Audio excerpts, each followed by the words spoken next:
Hello there everyone and welcome to another episode of PSHE4you. Today we're going to be talking about money safety and I'm joined with Vicky and Caroline as always, and our special guest speaker today is Kathy from the Illegal Money Lending team. Thank you so much for joining us this afternoon, Kathy. Nice to be here. Now, young people are sometimes targets for scams, loan sharks and money laundering, and also possibly something known as a money mule. Good afternoon, Kathy. Thank you for joining us. It's Vicky here. So I've heard the term before, a loan shark, but could you give me a bit more information as to what a loan shark actually is, please? Absolutely. So a loan shark is someone who lends money to people but isn't allowed to do so.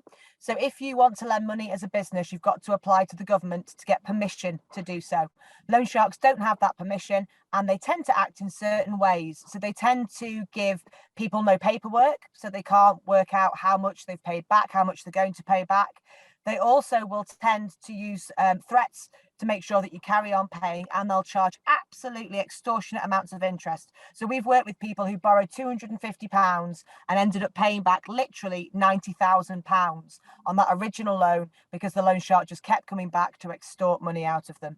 They basically get people in their control. They can use mental abuse, threats to you, your pets, your parents, damage to your property or belongings. They're criminals and they're breaking the law. And the way to avoid them is to make sure you only use companies who are regulated and who have got permission from the government, from something called the Financial Conduct Authority. Thank you so much for that, Kathy. And I know people, when they think of people being scammed, they often think of elderly people being the target of scams. Do young people really get scammed? Unfortunately so, and more often maybe than you'd think. So we're aware that young people can be the target of various sorts of scams. For example, tickets for concerts and festivals, and either they don't arrive or when they turn up, they're fake, so they don't let you in when you get there. Thousands of young people each year lose thousands of pounds in these kinds of scams. There's also something called money mules, which is a very strange sounding expression, which is where someone asks you to put money into your bank account and then transfer it to somebody else. And as a reward, as payment for doing this, you can keep a proportion of the money. So they might say, I'm going to put £2,000 into your bank account. Can you send £1,500 on to this bank account? I'll give you the details of. You can keep £500 as a thank you. And what they're doing there is they're trying to launder money, which is a term we use when criminals take dirty money that they've got through criminal activity and try and make it clean by putting through bank accounts of people like you. Unfortunately, it is illegal, and if you are caught, you will get a criminal record as well as the person that's put the money in the account, and it might affect your ability to open a bank account in the future as your account will be closed down. That's really interesting. So how can you tell if you're being scammed? So if someone's offering you an easy way of making money, don't get caught out. Unfortunately, there isn't an easy way to make money, and we always say if it looks too good to be true, it probably is. In terms of loan sharks, anyone offering a loan with no paperwork should be avoided, and definitely anyone who wants to use your bank account should be avoided at all cost. If you're concerned you might have been scammed, you can contact Action Fraud, which is a national helpline, 0300 123 2040. They can offer support.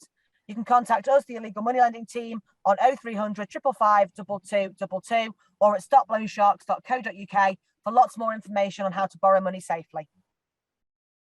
Kathy, thank you so much. That was really helpful. Lots of very interesting terms I'm sure people will want to go away and learn a bit more about.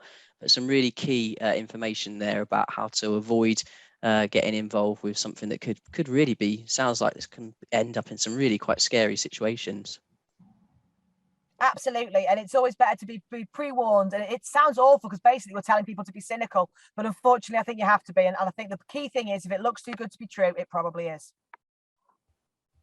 Thank you. And I think that's a really important message for us to end on. Now, if you've been affected by any of these issues, don't forget you can go to that website, or the two numbers that Kathy's mentioned, and particularly your first point of call might be to contact your teacher to discuss an issue if you think you might have been scammed or might be involved in something to do with money. We'll be back next time on PSHE4you. Thank you very much for listening.